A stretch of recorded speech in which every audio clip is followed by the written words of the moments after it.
Daiva asura eva cha. Daivo vistura shakprokta. Daiva vistura shakprokta. Daivo vistura shakprokta. Daiva vistura shakprokta. Asuram parthameshvinu. Asuram parthameshvinu. Asuram parthameshvinu. Asuram parthameshvinu. Dvaubhuta sarga lokesmin. Nabhuta sarga lokesmin. Daiva asura eva cha. Daiva asura eva cha. Daivo vistura shakprokta. Daiva vistura shakprokta. Asuram parthameshvinu. Asuram parthameshvinu. Dvaubhuta sarga lokesmin. Nabhuta. O son of Pritha, in this world there are two kinds of created beings. One is called the divine, and the other the demoniac. I have already explained to you at length the divine qualities. Now hear from me of the demoniac. Dau bhuta sarga lokesmin daiva asura cha. Daivi vistara shakprokta asuram parthameshvinu.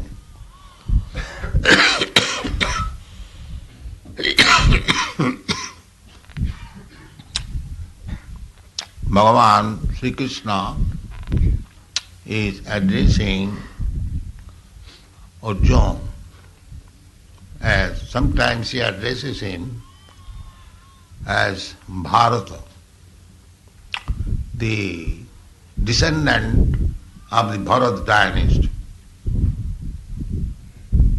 And sometimes he addresses him as a Partha.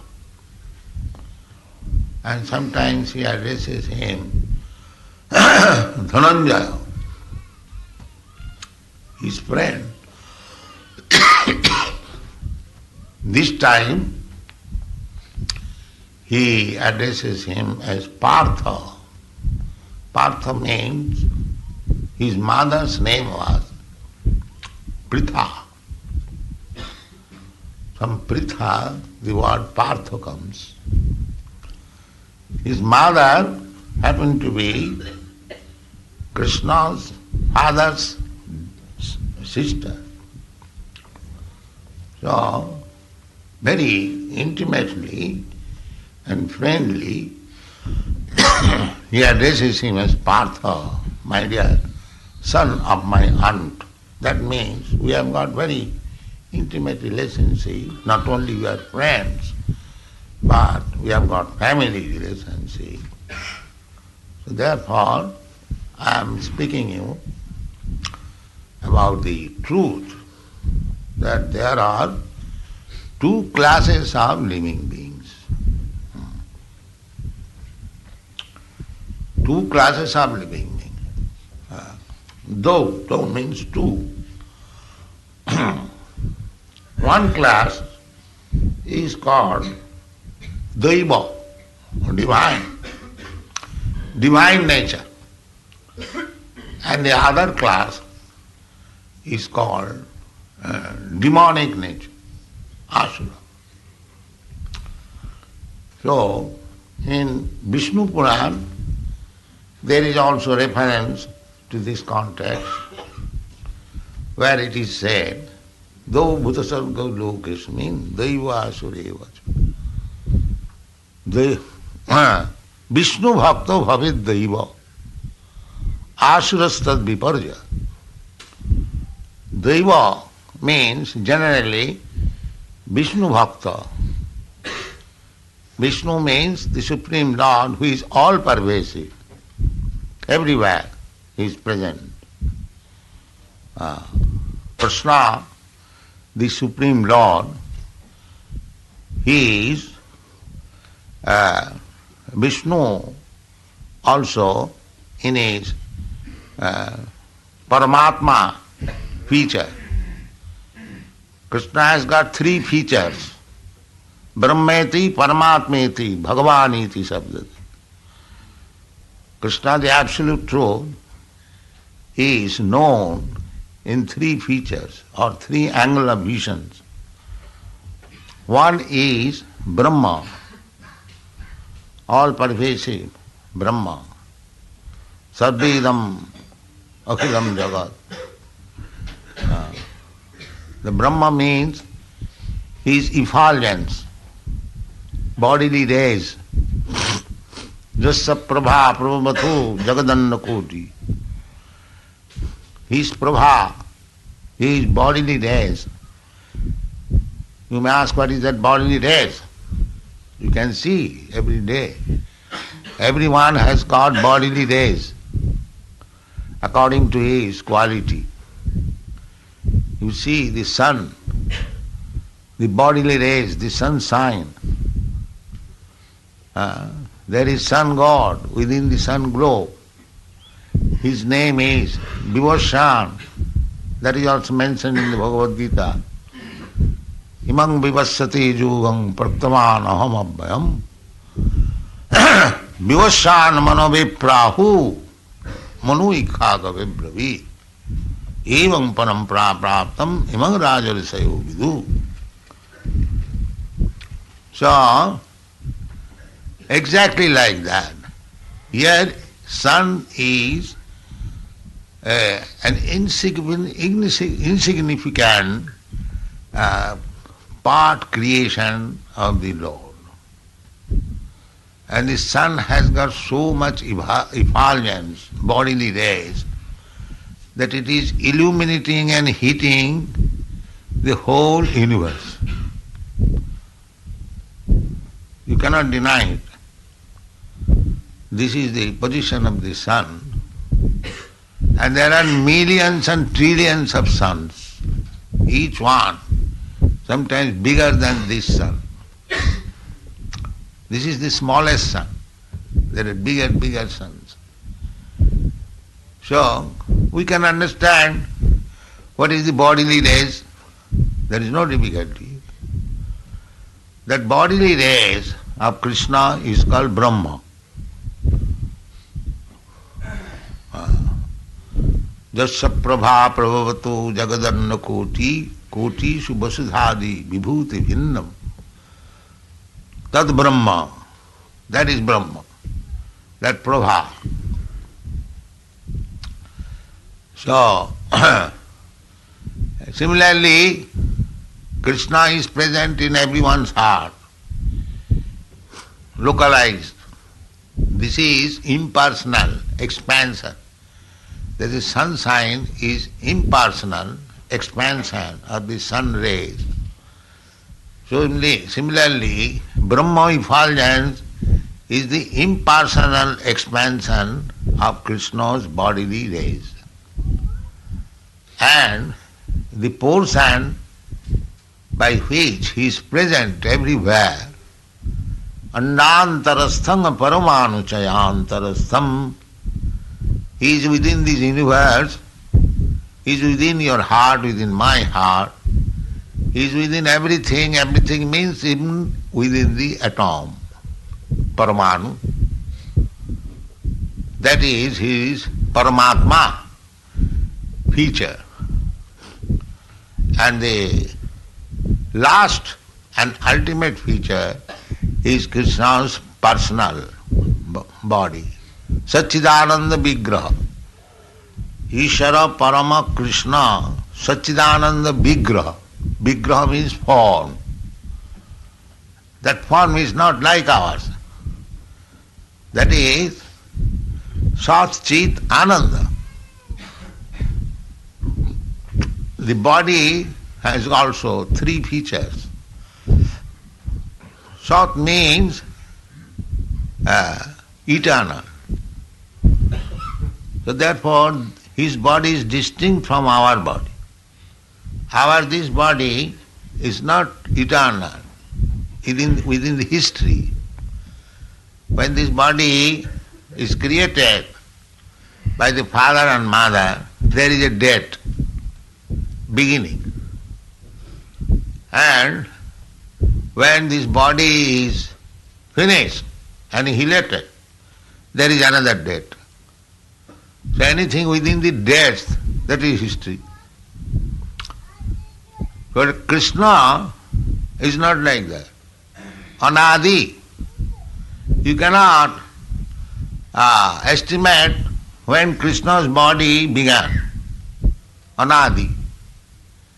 Adi. Again Adi.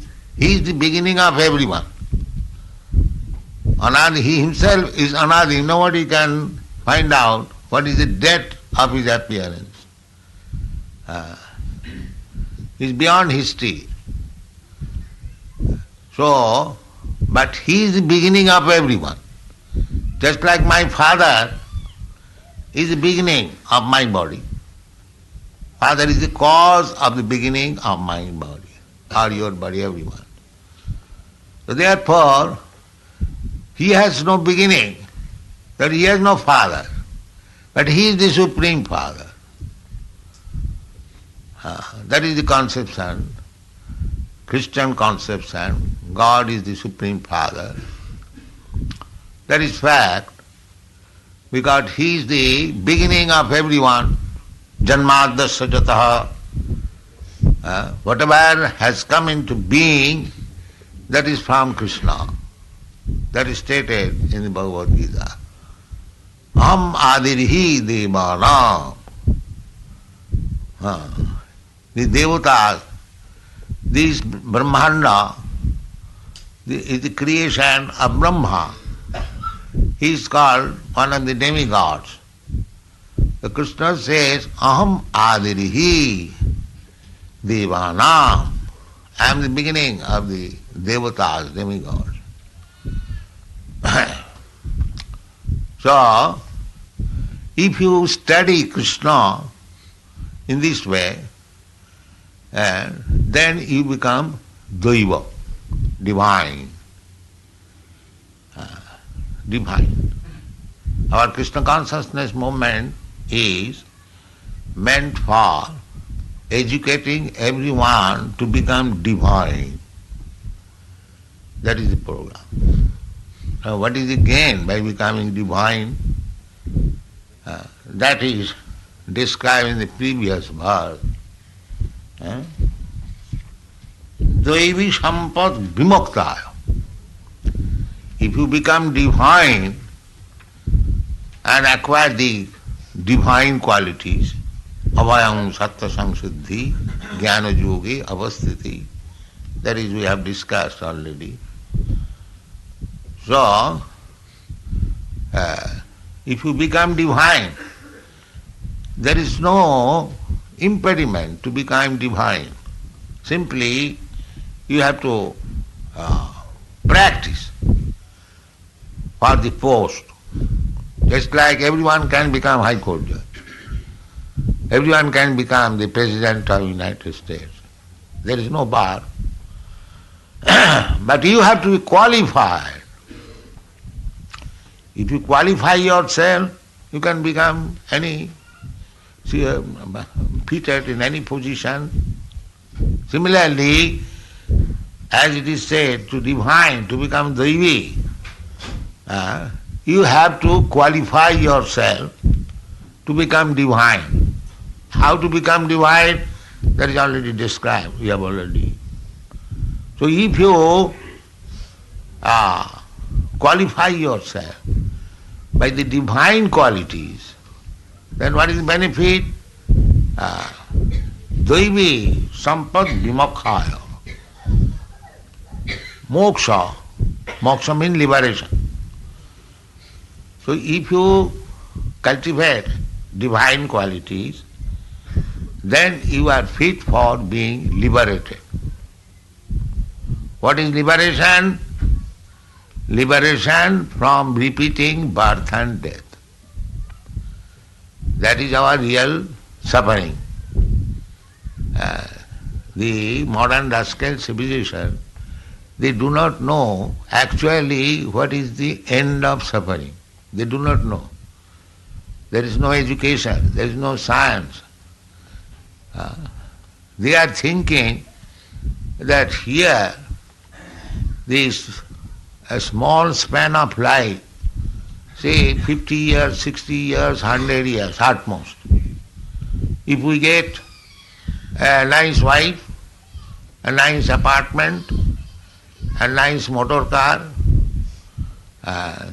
running with 70 miles speed, and a nice whiskey bottle. That is his perfection. But that is not vimokkha. Real vimokkha, liberation, means no more birth, death, old age and disease. That is vimokkha. That they do not know him.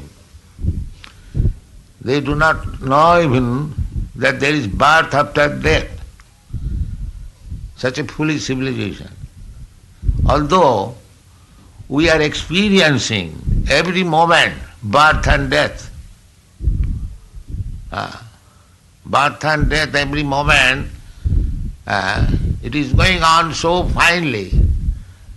It is Krishna's arrangement. Just like this world, this earthly planet is moving at the rate of 1,000 miles per hour. Such a gigantic body, it is also moving. All planets are moving. Even the sun is moving. But we cannot perceive. You ride on a best airplane, there are so many disturbances, sound, moving, sometimes terribly moving. But this planet also moving more speedily than the airplane, but you do not perceive. This is Krishna's manufacture, perfectly. Purnamidam. This is called Purnamidam. Everything perfect. Purnamidam Purnamada. Purnat Purnamudachyate. Purnasya Purnamadaya. Purnameva avasishyate. Because it's so perfect, you do not perceive.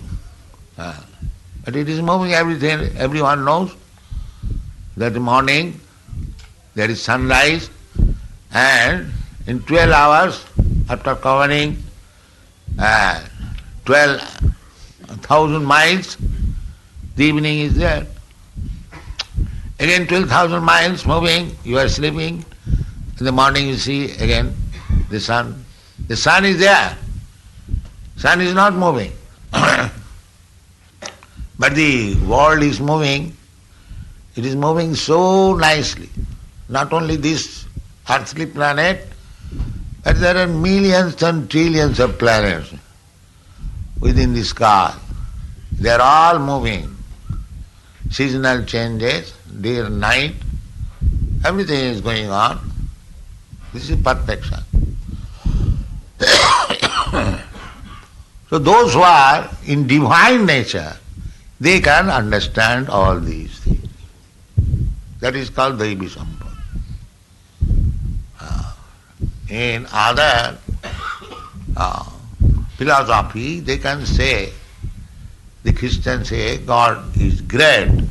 The Muslim also say that Allahu Akbar, that is all same meaning.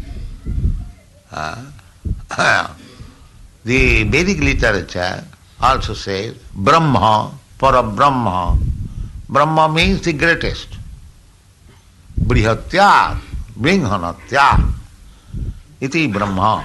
Brahma means because it is very, very great, and not only great, it is becoming greater and greater. Bringhanatya.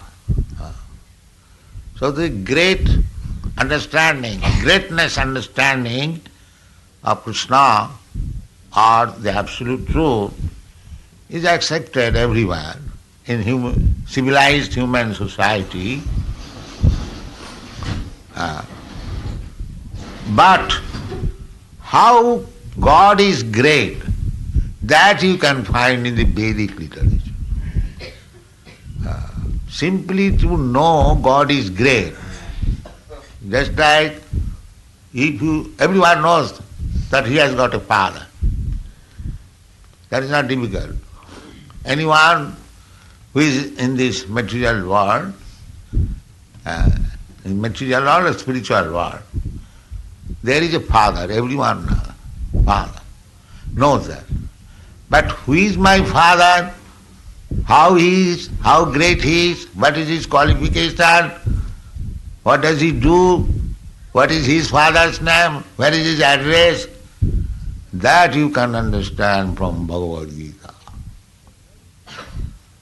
Therefore, it is essential that everyone should read Bhagavad Gita. Simply to know God is great, that is also good.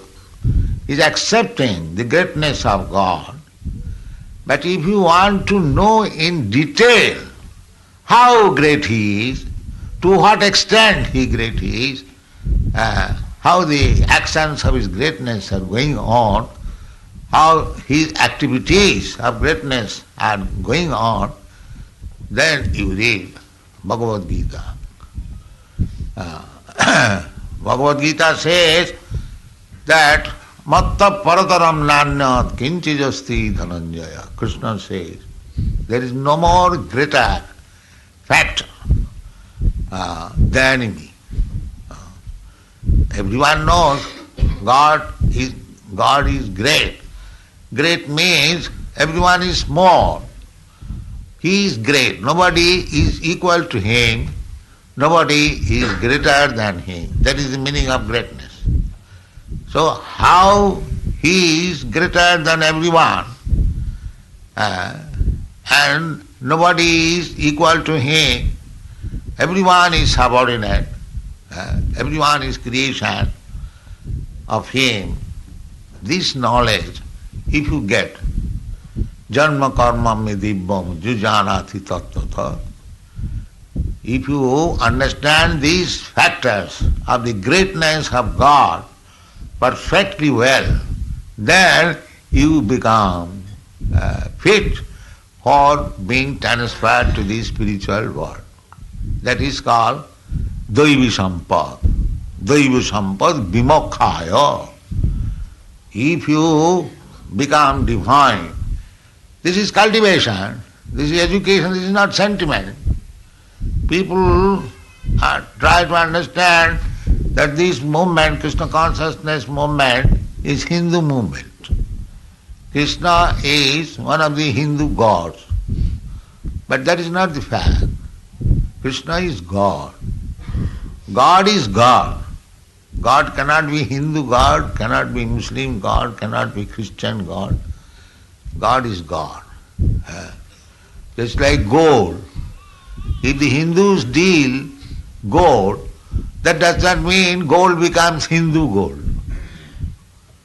Or the Christian deals in God, that does not make the gold becomes Christian or Muslim. Gold is gold. Similarly, God is God, the great.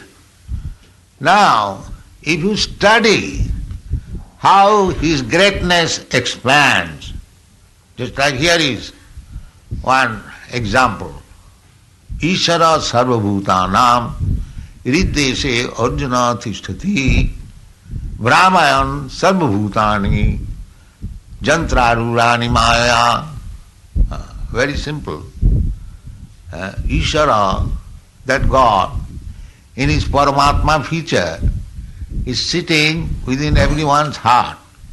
Your heart, my heart, everyone. God is, you haven't got to find out God somewhere else. That was the yogis, the practice.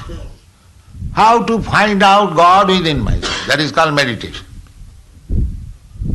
Meditation means to find out, it is heard from the Shastra, the God is within my heart. Now, let me find out where is God within my heart. That is called yoga. Yoga system. Dhyanavastita tadgatena manasa pasyanti jam yogino. Yogi's business is to become engaged in meditation, dhyanavastita.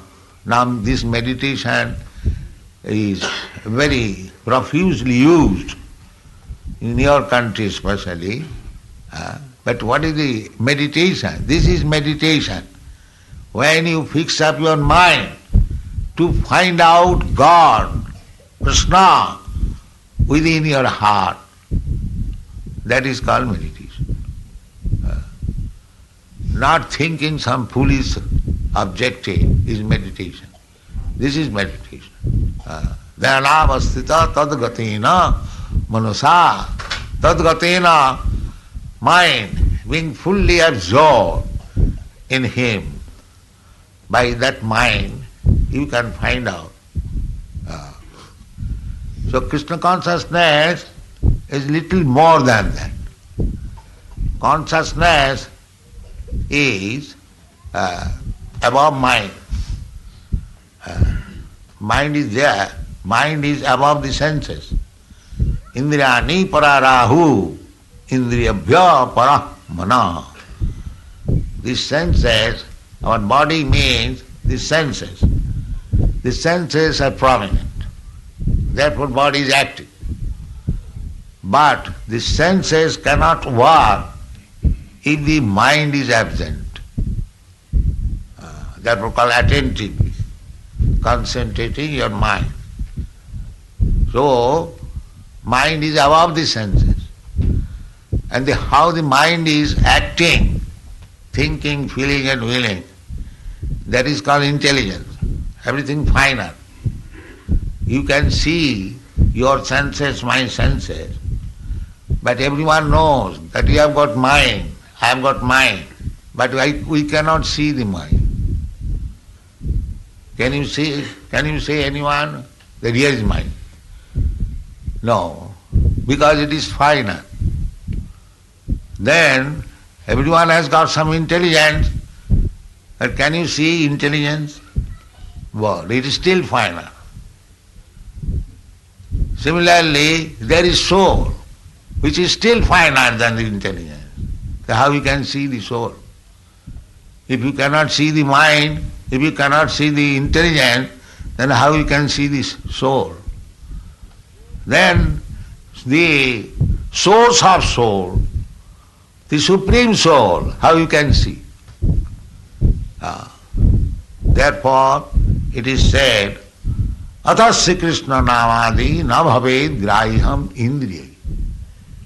If you speculate your senses to find out where is God, where is the soul, the doctors are daily operating, heart operation, and so many final surgical operation, but they cannot find out where is the soul.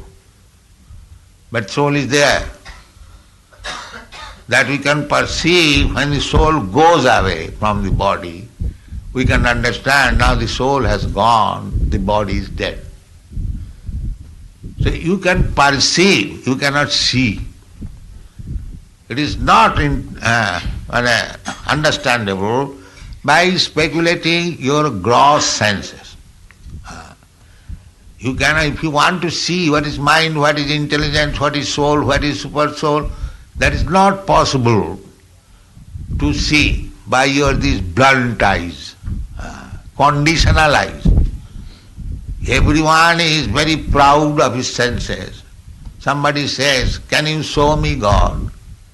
Then have you got the power to see God, first of all? So these things are not very intelligent questions and answers. You have to practice according to the direction of the Shastra. Just like here is Bhagwat Geeta. You follow the direction, you will understand what is God, what you are, what is this world, what is our relation between ourselves, what is our condition, how we can get out of this miserable condition, everything you will find. In the beginning, a small child cannot understand what is mathematics. But if he studies mathematics science, he one day becomes a very big mathematician, the same child. Similarly, these spiritual science, every one of you can become spiritually advanced provided you study this science. That is Krishna consciousness movement.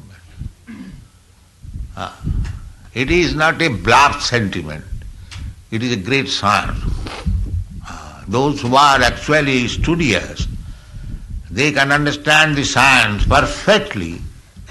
If they study all our books, we have got 20 volumes, books like this, already published. And we propose to publish 72 volumes. How to understand God.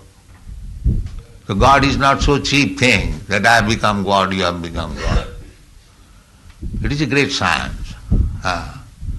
So those who want to understand God scientifically, philosophically, let them read these books. That is our presentation. Krishna consciousness. And those who are unable to read all these books, for any reason it may be, there is a very simple method. Chant Hare Krishna. Hare. It is so sublime. If you simply chant Hare Krishna mantra, then you understand clearly what you are, what is God, what is your relationship with Him, what is this world, everything will be clear. That is the advantage of this fallen age. This age is very, very fallen.